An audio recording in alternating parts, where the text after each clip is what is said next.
This past week, I was able to join on something that I never expected or anticipated previously. And the story behind this has to do with my grandfather, my mom's father.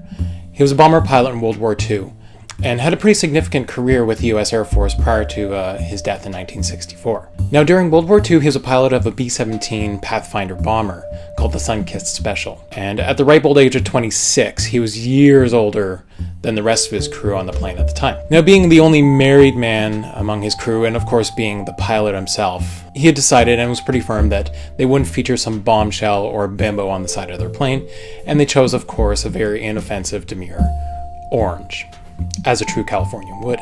This crew of his, they trained in the US, of course, for a number of years prior to being called to England. After training, they started, of course, with some bombing runs going into occupied territory in Europe. Then, of course, they bravely took part in D-Day on the beaches of Normandy. There were 5 beaches in northern France where the British and US ground forces landed, codenamed Juno, Utah, Omaha, Sword, and Gold, I think. But 20 minutes prior to the ground forces actually landing, the British and US Air Force came in above low cloud cover, conveniently, and strategically bombed parts of the beaches and a wee bit inward in an attempt to create foxholes for their allied forces to come in and hide in with, as well as taking out German armaments.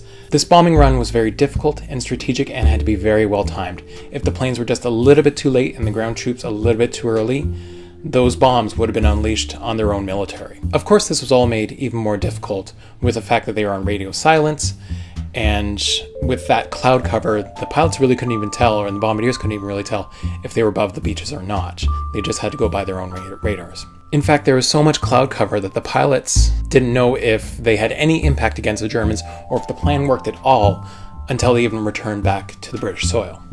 These bombers represented the 91st Bomb Group of the US Air Force, and I had no idea that this was still happening, but all the surviving members continued to meet every couple years or so to do whatever war veterans do. Which of course brings me to these recent events in San Francisco that I attended. We were contacted by Jake Howland, who was actually the navigator for my grandfather's plane at the time in the war. And on behalf of the 91st Bomb Group, Jake invited the family of his old pilot to come to these festivities, which included, of course, my mother, my brother and I, my uncle, and of course, my mom's cousins, David and Tony.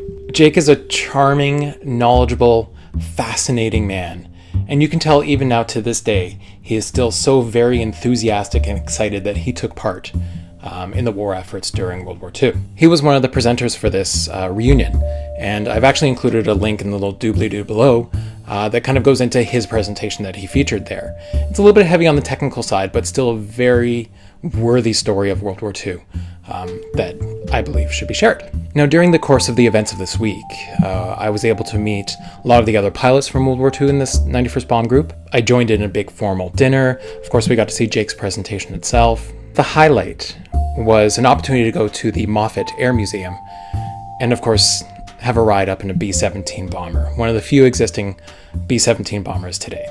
And never having been in a bomber at all ever in my entire life, and going up, exploring several of them on the ground as well as going up in the air with the B-17 itself, I kind of almost felt I had a bit of a connection growing with a grandfather I never even knew. And of course, this week wasn't all about celebrating and honoring the surviving members of the D-Day invasion and the 91st Bomb Group, although that was certainly a major significant part for them. But for me personally, it was also learning about the role that my grandfather played.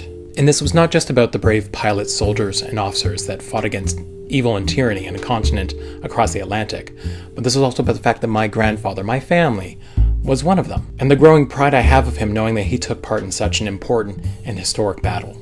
And this was also about connecting with existing family I never even knew about, my mother's cousins and their wives and their families. And these are all fascinating, amazing, kind, smart people. Unfortunately, I only met them just briefly, but I respect them all immensely. I learned a lot about my family this week, and I feel like I have a bigger family, a richer family, and certainly thankful for it.